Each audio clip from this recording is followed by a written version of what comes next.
वरहमतुल्लाहि वबरकातुहू। नहमदुहु व नुसल्ली अला रसूलिहिल करीम।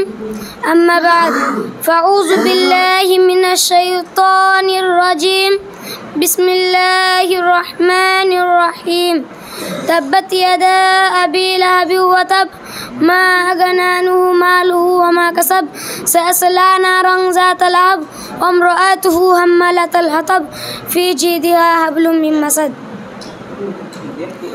सम्मानीय आज আমার পাশে বসে থাকা শিক্ষক মণ্ডলী ও আমার সামনে বসে থাকা মাদ্রাসার ছাত্রবৃন্দ সবাইকে আমার আন্তরিক শুভেচ্ছা ও সালাম রইল।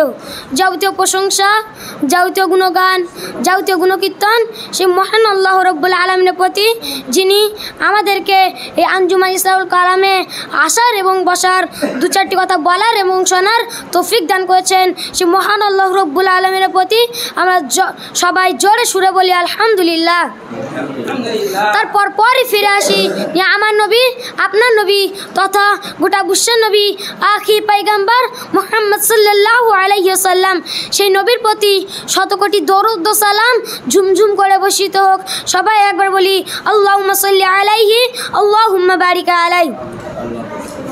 আজ আমার বক্তব্যের বিষয় আবু লাহাবের ঘটনা। আমি আপনাদের সম্মুখে যে আয়াতটি তুলে ধরেছি সেই আয়াত নিয়ে আজকে আমি বক্তব্য রাখব। মক্কা দেশে, মক্কায় একটি শহরে একটি নিয়ম ছিল যে সাপা পাহাড়ে উঠে যে ইয়া সাবা বলবে, সবাই সেই মক্কার আরববাসীরা সেই সাপা পাহাড়ের নিচে গিয়ে উপস্থিত হবে। এই কথা ভেবে আমাদের নবী মুহাম্মদ সাল্লাল্লাহু আলাইহি ওয়াসাল্লাম তিনি সাপা পাহাড়ে উঠে বলতে লাগলেন ইয়া সাবা। তখন আরব দেশের সব মানুষেরাই তার সেই সাপা পাহাড়ের নিচে উপস্থিত হলো। তখন রাসূল সাল্লাল্লাহু আলাইহি ওয়াসাল্লাম বলতে লাগলেন তোমরা কি আমার কথা বিশ্বাস করো, তোমরা কি আমার অনুসরণ করো? তখন মানুষেরা বলতে লাগলো হ্যাঁ আমরা বিশ্বাস করি, আপনি তো আলামিন, আপনি তো আল্লাহর বন্ধু, আমরা আপনাকে কেন বিশ্বাস করব না?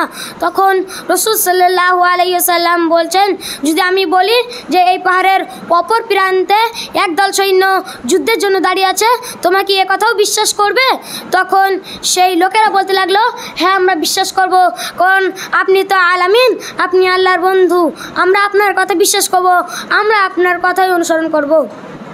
তখন রাসূল সাল্লাল্লাহু আলাইহি ওয়াসাল্লাম মানুষদেরকে বলতে লাগলেন তাহলে বলো আশহাদু আল্লা ইলাহা ইল্লাল্লাহু ওয়া আশহাদু আন্না মুহাম্মাদান আবদুহু ওয়া রাসূলুহু।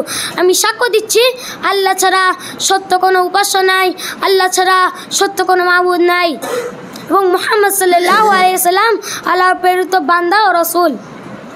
এই সময় লোকেদের মাঝে উপস্থিত ছিল আবু লাহাব, মুহাম্মদ সাল্লাল্লাহু আলাইহি সাল্লামের চাচা।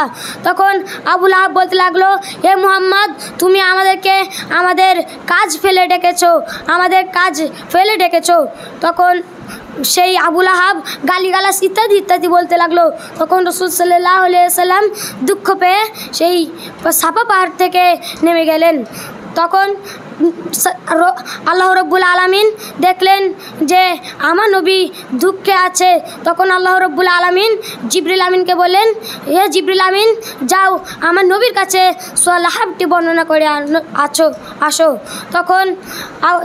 তখন জিবরিল আমিন রাসূল সাল্লাল্লাহু আলাইহি সাল্লামের কাছে এসে বললেন নবী বলো তাব্বাত ইয়াদা আবি লাহাব আউযু বিল্লাহি মিনাশ শাইতানির রাজিম বিসমিল্লাহির রহমানির রহিম। তাব্বাত ইয়াদা আবি লাহাবি ওয়া তাব, ধ্বংস হোক আবু লাহাবের দুই হাত এবং সে নিজেও।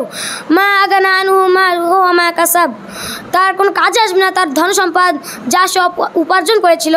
সায়াসলা নারান যাতা লাহাব, সে পড়বে জ্বলন্ত অগ্নিশিখায়। ওয়া ইমরাআতুহু, এবং তার স্ত্রী হাম্মালাতাল হাতাব, যে ছিল কাঠ বহনকারী। ফি জিদিহা হাবলুম মিন মাসাদ, তার গলায় পাকানো থাকবে হাসর ময়দানে শক্ত করে মোটা রশ্মি। তাহলে আমরা এই সূরা থেকে জানতে পারলাম, এই ঘটনা থেকে জানতে পারলাম যে কেন সূরা লাহাবটি অবতীর্ণ হয়েছে। তাহলে আমরা সর্বশেষ আমরা আল্লাহ রাব্বুল আলামিনের কাছে দোয়া করি, হে আল্লাহ রাব্বুল আলামিন, আমরা যেন আবু লাহাবের মতো নিষ্ঠুর না হই, আমরা যেন মুহাম্মদ সাল্লাল্লাহু আলাইহি সাল্লামের কথা মেনে চলতে পারি, অনুসরণ করে চলতে পারি, সেই তৌফিক তুমি দান করো, আমিন। ওয়া আখিরু দাওয়ানা আলহামদুলিল্লাহি রাব্বিল আলামিন। আসসালামু আলাইকুম ওয়া রাহমাতুল্লাহ।